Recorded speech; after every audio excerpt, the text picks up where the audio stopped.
Hey, good evening. Bert Hubbard taken out of context. Bernard Hubbard taken out of context. All that good stuff.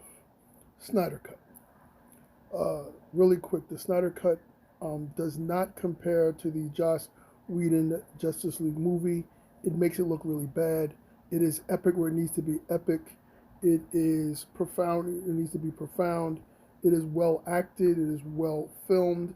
The $90 million additional investment really worked out. I loved it.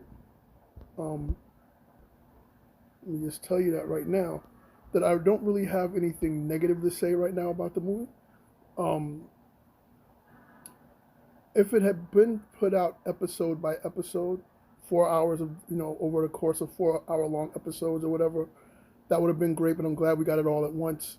It sort of leaves space for me to really enjoy Winter Soldier Falcon and Winter Soldier when it comes out. I really enjoyed it. I think that um, Josh Whedon was just not equipped to give this kind of movie, to make this type of movie. But the thing also is having the bare bones to work on and this many years to refine it is what the Snyder Cut is. I wouldn't expect any other movie that he directs to be as good as the Snyder Cut because he's not going to have 5 years and an almost unlimited budget and all this to make it. He dedicated the movie at the end to his daughter who passed away. She committed suicide, and um, so that's what took him off the project in the first place. And it was just, to me, it was brilliantly made. It kept my interest for 4 hours. The 4 hours did not drag. It was epic. It was exciting. It was worth the wait. And also said it was worth the wait. WEIGHT, or is it I before E? WIGHT, whatever. It was worth the wait because it had a lot of gravitas, a lot of going on to it for it. I think cutting back on the amount of dialogue that Aquaman had was great. I think um, letting the Flash be the Flash was great. I think that the end credit scenes were awesome. If you know anything about it, the scenes with Jared Leto, great. The occasional curse made it more realistic. Um, One of the main differences in a non-spoiler review is that Batman, who seemed useless in the first movie, and I think that his uselessness was drawn to by Joss Whedon not understanding. I don't think Joss Whedon had a great understanding of Batman at all, and it showed him what he was doing. It just didn't work out. It wasn't good, and this was better. Batman rocked it in this movie. Affleck's Batfleck. I feel bad we're not going to get the Batfleck movies we're supposed to get. I am excited to see the Robert Pattinson ones to see how those work out. Overall, it was just really worth it. If you haven't seen it yet, definitely get on that, man. Don't let it see it. Take the time. And it's also where you can jump out and jump back in and not lose your place. But Cyborg was great. And what it was is that for some reason, the actor was right. He had issues where he said that his part was butchered. He was right. He was so much better. He comes across so much better in this. And Wonder Woman is always amazing. So it's just a really good event movie. It's something that I would go and see with an intermission, like a 5 minute intermission, 2 minute intermission. I would love to see in IMAX. It was really good. The elimination of certain characters and certain scenes worked. I don't have any other real complaints about it.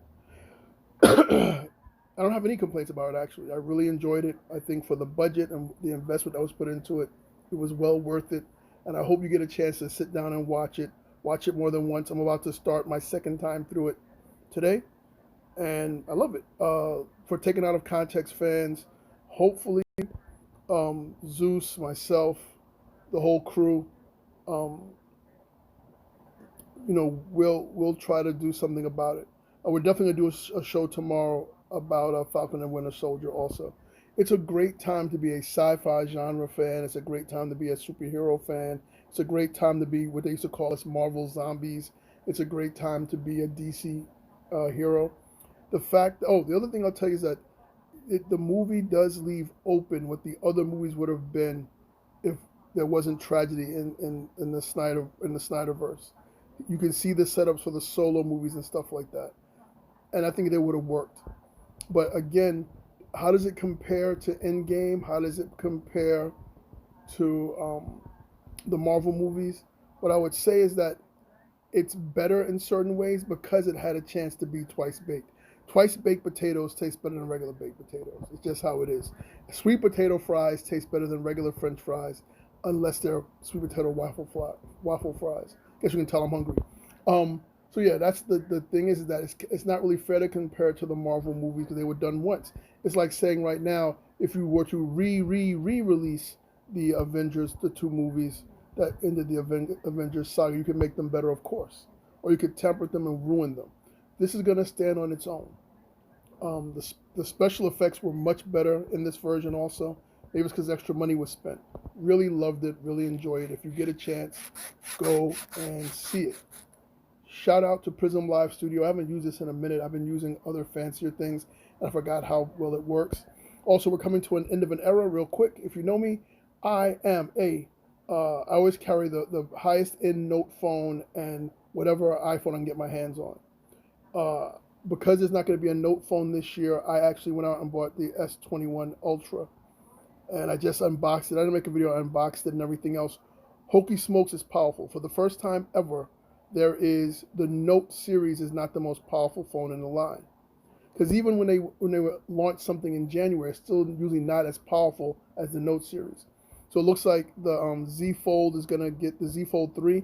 It's going to have an S Pen, but in 2022 there will be another Note. So I'm going to wait till then. But until then, I'm going to use S21 Ultra with an S Pen, and it's the first time I've not had a Note since the second Note came out. And I miss it. Who is that? Justin, how are you, man? Yeah, much better. It definitely was much better. I love this. I did not love Justice League. In fact, it didn't move me at all. If you go back to my reviews, I was like, meh. That was it, meh. I used the meh emoji. I thought it was the faked camaraderie at the end was unnecessary. I'm gonna be real with you. As a Marvel zombie, Marvel comics were always about relationships, and DC comics were always about being overpowered. Marvel characters had friendships, loves, loss, all that way. No, not giving away any spoilers. Marvel comic books always had characters that were more relatable because they didn't have the power of a sun. They were lower powered and stuff like that, and they were more relatable. And DC characters fought beings like Starro, whatever. I always thought Marvel had better villains, had better gravitas, and actually was better written. I thought that Marvel characters gave you more leeway. You were kind of locked in to how you could write DC characters. That's coming from me being a guy who's over the age of 50 who came into reading comic books. I started reading my first comics in like 1973, 1972. I was able to read at a young age. I was like 4 or 5. I was reading comic books and stuff. So it's one of those things where when you watch the power level in this movie and then compare it to the Avengers before they got souped up, the Justice League is so powerful. The characters are so powerful. Wonder Woman is so powerful. Supes is so powerful. Martian Manhunter is so powerful. Every character in there is over the top. And the comic book, the DCEU version of Batman is Tony Stark, which he is kind of in the comic books, but he's amazing. And he would stand up against Iron Man. And you say, well, how do you match characters up fighting each other? It will be Batman as a skills god in a can. Essentially, that's an old role-playing term. He's a skills god, meaning he's the greatest detective and all this kind of stuff, an inventor, and he's inside an armored suit. So it's like he would beat Iron Man because he's a detective, and on top of that, honestly, I would have rather this from jump. Thanks, Justice League. Yeah, this though, if there was not tragedy in his life, in Snyder's life, it would have changed the entire course of the DCU. Like, I'm not sure if Aquaman would have been so like Aqua Bro, which is what he is. He was a little bit more regal in the Justice League. And I will tell, this is a spoiler for people going to see it. If you saw the first one, don't expect Aquaman to be super wordy. It's just not going to happen. Don't and a lot of these silly bonding scenes that Josh Whedon sought, they seemed forced. They're not there. Now, if you do have another Snyder movie and you do have whatever, the camaraderie, you can see the camaraderie is built up. But that's one of the things that was messed up by Whedon, is trying to force the camaraderie like you have in the Avengers films. It's not there. They're not those type of characters. And with the Justice League, the whole idea is the Justice League, like what Marvel added to the MCU, is that there is intrigue, especially with Civil War. Well, if you're a Justice League fan, there is always tension in the Justice League. When you have one of your main characters, you have storylines in the Justice League where Batman has plans on how to kill all of his friends. That's one of the things he does. And how Batman, when it comes down to it, Batman will sacrifice anybody to get the job done. This Batman, the Batfleck, is way more forgiving than the Batman in the Justice League. And the funny part is, he was able to intimidate his way through characters who could incinerate him in a minute. There is no way that Batman could beat Wonder Woman in a fight, especially this hopped up version of Wonder Woman. There is no way he could beat any of his co-workers, his co-laborers in one-on-one. None of them. They're literally demigod level characters. However, finding out their weaknesses and stuff like that, and I think they could play it up in the movies. Like seeing how he's paranoid in the movies, you could lead up to him, undoing his own team because he doesn't trust them. That would be great going forward. What's really funny? I forgot using. I don't use this program very often, but I can talk in it. I can enter text and everything else. I forgot, and also I believe that I can actually pull people into this one. Yeah, I can. I forgot. And actually, while I am doing it, I can actually add to different places. See, that's the thing. I generally got myself. I don't generally don't use this anymore because I pay a fortune to use Switcher Studio. But I forgot that this is great. When we do Bible study, this is what Pastor Gail is using, and it's a free program, so I definitely recommend it. All right, so that's it. I went 8 minutes or whatever, 12 minutes. It's enjoyable, no spoilers. Aquaman is, the less Aquaman says, the more regal he is. The character Desaad is great. Steppenwolf makes more sense now, and you understand where he comes from. If you've seen any of the commercials, any of the trailers or whatever, Zeus is in it. I'll tell you that. That's a spoiler, and he's awesome. It's just really good. And I said earlier that seeing how well he came across, Marvel's, I think both comic book companies have rights to mythological characters. So Marvel should bring bring Hercules over and put that character in. It was really great. All right, so I'm out of here. 13 minutes.